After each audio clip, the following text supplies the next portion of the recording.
Hello అండి, అందరికీ నమస్కారం. ఈరోజు మనం రుజువు అనే ఓ చక్కటి చందమామ కథని విందాం. ఇక కథలోకి వెళ్ళబోయే ముందు మీకు ఒక చిన్న రిక్వెస్ట్. మీకు గనక మా వీడియోస్ నచ్చినట్లయితే లైక్ చేయండి, షేర్ చేయండి. మరిన్ని ఇంట్రెస్టింగ్ కథల కోసం మా ఛానల్ని తప్పకుండా సబ్స్క్రైబ్ చేసుకోండి. ఇక కథలోకి వెళ్దాం. సుబ్బరాజుది కొబ్బరికాయల వ్యాపారం. ఆ ఊర్లో ఒకే దుకాణం ఉండటం వలన సుబ్బరాజు వ్యాపారానికి తిరుగు లేకుండా పోయింది.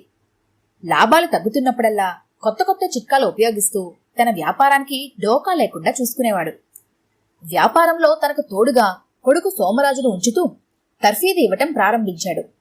సోమరాజు కూడా తండ్రికి చేదోడు వాదోడుగా ఉండేవాడు. ఒకరోజు చౌకగా వస్తున్నాయని 2000 కొబ్బరికాయలు ఒక్కసారిగా కొనేశాడు సుబ్బరాజు. అది చూసిన సోమరాజు, నాన్నగారు, ఇవి మంచి రోజులు కావు. ఈ నెలల్లో పూజలు, వ్రతాలు, ముహూర్తాలు కూడా లేవు. అమ్మకంలో ఆలస్యమైతే నిల్వ వలన కుళ్ళిపోయే ప్రమాదం ఉంది.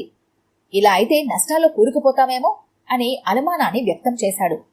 సుబ్బరాజు నవ్వుకుంటూ, ఇవి ఉండాలి గాని ఈ కొబ్బరికాయలన్నీ ఈరోజే అమ్మకం చేయగలను.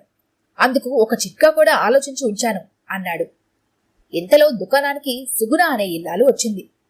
కొబ్బరికాయ ఒకటి కావాలి అని అడిగింది. సుబ్బరాజుకు సుగుణ అంతకు ముందే పరిచయం ఉండటంతో, ఒక్క కొబ్బరికాయ దేనికమ్మా తీసుకెళ్తున్నావు అని అడిగాడు. ఇంటికి చుట్టాలు వచ్చారు, పాయసంలో కొబ్బరికూర వేసేందుకు సమాధానమిచ్చింది సుగుణ. నీకీ విషయం తెలియదా అంటూ సాగదీశాడు సుబ్బరాజు. ఏ విషయం? ఆతృతగా అడిగింది సుగుణ. దిష్టి కొబ్బరికాయల పూజ విషయం చెప్పాడు సుబ్బరాజు. ఏమిటా పూజ? ఆశ్చర్యపోతూ అడిగింది సుగుణ. ప్రతి ఇల్లాలో ఇంటి యజమానికి 3 కొబ్బరికాయలతో దిష్టి తీసి ఇంటి ముందు కట్టాలి. అలా చెయ్యకపోతే ఇంటి యజమానికి ప్రమాదం అంటూ పూజ విషయం చెప్పాడు సుబ్బారాజు. ఎవరు చెప్పారు అడిగింది సుగుణ. పొరుగురు జ్యోతిష్కుడు చెప్పాడు. వాళ్ల ఊరంతా ఈ పూజ చేసి సుఖంగా ఉన్నారు. ఇంతవరకు నీ చెవిన పడలేదా అడిగాడు సుబ్బరాజు. నాకు తెలియదు అమాయకంగా అంది సుగుణ. గ్రహదోష పరిహారార్థం ఈరోజే ఈ పూజ చెయ్యు. నీ కుటుంబానికి మంచిది. నీకు తెలిసిన వాళ్ళందరికీ ఈ పూజ గురించి చెప్పు. మనం బావుంటేనే ఊరు బావుంటుంది అన్నాడు సుబ్బరాజు. దానితో సుగుణకు ఒళ్ళు జలధరించింది.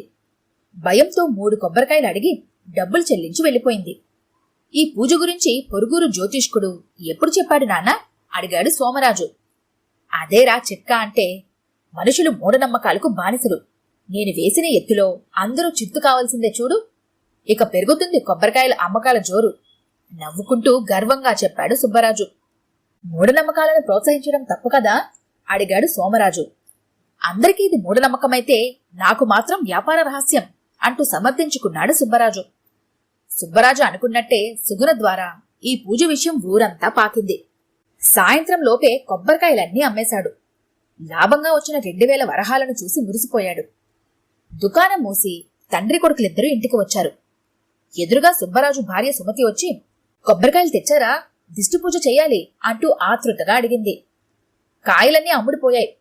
లాభం 2000 వరహాలు మాత్రం తెచ్చాను నవ్వుకుంటూ చెప్పాడు సుబ్బరాజు. లాభం సంగతి దేవుడెరుగు. మీరు చల్లగా ఉంటే అదే నాకు 10,000 అంటూ తాయెత్తును సుబ్బరాజు చేతికి కట్టింది సుమతి. ఆ తాయెత్తెక్కడిది అడిగాడు సుబ్బరాజు. మీకు తెలియదా? గ్రహదోష ఫలితంగా ఇంటి యజమానికి ప్రమాదం కలుగుతుందని ఊరంతా చెప్పుకుంటున్నారు. మన అదృష్టం బాగుండి ఒక జ్యోతిష్కుడు ఇంటికి వచ్చాడు. 10,000 వరహాలిచ్చి ఈ తాయెత్తు కొన్నాను. దీని వలన మీకు ఎటువంటి ప్రమాదం ఉండదని చెప్పాడు అంది సుమతి. సుబ్బరాజు కోపంతో ఊగిపోయాడు. తాయెత్తు ఎవరు కొనమన్నారు? అవన్నీ ఒట్టి మూఢనమ్మకాలే. తాయెత్తు గురించి అంత డబ్బు ఎందుకు తగలేశావు అంటూ భార్యపై విరుచుకుపడ్డాడు. నాన్నగారు, ఇందులో అమ్మ తప్పు లేదు. మూఢనమ్మకాలను ఆచరించడం ఎంత తప్పో ప్రోత్సహించడం కూడా అంతే తప్పు. మీరు చిట్కా పేరును లేవదీసిన పుకారు 2000 వరహాల లాభం తెచ్చిపెట్టింది. అదే పుకారును అవకాశంగా మలుచుకొని జ్యోతిష్కుడు అమ్మ దగ్గర 10,000 వరహాలు తీసుకుని తాయెత్తును అంటకట్టాడు. మీ పుకారే లేకపోతే 10,000 వరహాలు నష్టం వచ్చేది కాదు అంటూ తండ్రిని నిలదీశాడు సోమరాజు.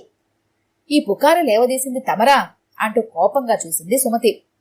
తన స్వార్థం కోసం చేసిన పని తప్పని రుజువైనందుకు సిగ్గుతో తలదించుకున్నాడు సుబ్బరాజు.